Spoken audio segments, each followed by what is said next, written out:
Hello welcome back to Vishalakshi Kannadathi YouTube channel. ಸ್ಯಾಂಡಲ್ವುಡ್ನ ಜನಪ್ರಿಯ ಜೋಡಿಯಾದ ಡಾರ್ಲಿಂಗ್ ಕೃಷ್ಣ ಮತ್ತು ಮಿಲನಾ ನಾಗರಾಜ್ ತಮ್ಮ ನಟನೆ ಮತ್ತು ಸಿನಿಮಾಗಳ ಮೂಲಕ ಅಭಿಮಾನಿಗಳ ಮನಗೆದ್ದಿದ್ದಾರೆ. ಆದರೆ ಇತ್ತೀಚೆಗೆ ಡಾರ್ಲಿಂಗ್ ಕೃಷ್ಣ ಅವರು ಫ್ಯಾಮಿಲಿ ಕೋರ್ಟ್ನಲ್ಲಿ ಕಾಣಿಸಿಕೊಂಡಿರುವ ಫೋಟೋ ವೈರಲ್ ಆಗಿದೆ.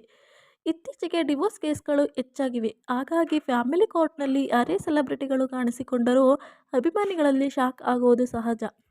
ಇದೀಗ ಡಾರ್ಲಿಂಗ್ ಕೃಷ್ಣ ಅವರು ಫ್ಯಾಮಿಲಿ ಕೋರ್ಟ್ನಲ್ಲಿ ಕಾಣಿಸಿಕೊಂಡಿದ್ದಾರೆ ಅಂದಾಗೆ ಯಾಕೆ ಅನ್ನೋದು ಹಲವರ ಪ್ರಶ್ನೆಯಾಗಿದೆ. ನಟ ನಿರ್ದೇಶಕ ಡಾರ್ಲಿಂಗ್ ಕೃಷ್ಣ ಅವರು ಫ್ಯಾಮಿಲಿ ಕೋರ್ಟ್ನಲ್ಲಿ ಕಾಣಿಸಿಕೊಂಡಿರುವ ಫೋಟೋ ಸೋಷಿಯಲ್ ಮೀಡಿಯಾದಲ್ಲಿ ವೈರಲ್ ಆಗಿದೆ.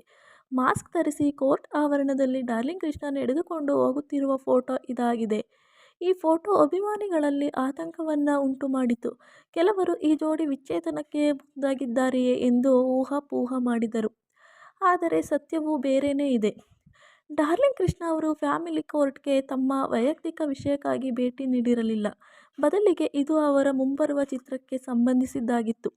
ಹೌದು, ಲವ್ ಮಾಕ್ಟೇಲ್ 3 ಚಿತ್ರದ ಕಥೆಯು ಈ ಫ್ಯಾಮಿಲಿ ಕೋರ್ಟ್ಗೆ ಸಂಬಂಧಿಸಿದ ಒಂದು ಭಾಗವನ್ನು ಒಳಗೊಂಡಿರಬಹುದು ಎಂದು ಹೇಳಲಾಗುತ್ತಿದೆ. ಈ ಕಾರಣಕ್ಕಾಗಿ ಡಾರ್ಲಿಂಗ್ ಕೃಷ್ಣ ಕೋರ್ಟ್ ಆವರಣದಲ್ಲಿ ಕಾಣಿಸಿಕೊಂಡಿದ್ದಾರೆ.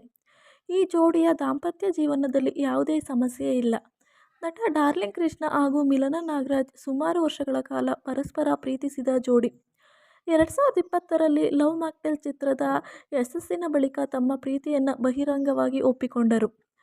2021ರ ಫೆಬ್ರವರಿ 14ರಂದು ಪ್ರೇಮಿಗಳ ದಿನದಂದು ಈ ಜೋಡಿ ಅದ್ದೂರಿಯಾಗಿ ವಿವಾಹವಾದರು. ಇವರ ಮದುವೆಗೆ ಇಡೀ ಸ್ಯಾಂಡಲ್ವುಡ್ ಸಾಕ್ಷಿಯಾಗಿತ್ತು. ಲವ್ ಮಾಕ್ಟೇಲ್ ಸರಣಿಯ ಜೊತೆಗೆ ಡಾರ್ಲಿಂಗ್ ಕೃಷ್ಣ ಮತ್ತು ಮಿಲನಾ ನಾಗರಾಜ್ ಇತರ ಸಿನಿಮಾಗಳಲ್ಲಿಯೂ ಕಾಣಿಸಿಕೊಂಡಿದ್ದಾರೆ. ಡಾರ್ಲಿಂಗ್ ಕೃಷ್ಣ ಅವರು sugar factory, Kausalya Supraja Rama, sugar factory ಸೇರಿದಂತೆ ಇನ್ನು ಮುಂತಾದ ಸಿನಿಮಾಗಳಲ್ಲಿ ನಟಿಸಿದ್ದಾರೆ. ಮಿಲನಾ ನಾಗರಾಜ್ ಕೂಡ ಲವ್ ಬರ್ಡ್ಸ್ ಮತ್ತು ಫಾರ್ ರಿಜಿಸ್ಟ್ರೇಷನ್ ಸೇರಿದಂತೆ ಇತರ ಸಿನಿಮಾಗಳಲ್ಲಿ ನಟಿಸಿದ್ದಾರೆ. ಒಟ್ಟಾರೆ ಫ್ಯಾಮಿಲಿ ಕೋರ್ಟ್ನಲ್ಲಿ ಕಾಣಿಸಿಕೊಂಡಿದ್ದು ಕೇವಲ ಸಿನಿಮಾದ ಭಾಗವಾಗಿದ್ದು, ಇದರಿಂದ ಅವರ ದಾಂಪತ್ಯ ಜೀವನದಲ್ಲಿ ಯಾವುದೇ ವಿಚ್ಛೇದನದ ಗುಮಾನಿ ಇಲ್ಲ ಎಂಬುದು ಸ್ಪಷ್ಟವಾಗಿದೆ. ಈ ಜೋಡಿ ಲವ್ ಮಾಕ್ಟೇಲ್ 3 ಸಿನಿಮಾ ಮೂಲಕ ಮತ್ತೆ ಅಭಿಮಾನಿಗಳನ್ನು ರಂಜಿಸಲು ಸಿದ್ಧವಾಗಿದೆ ಎಂದು ಹೇಳಲಾಗಿದೆ.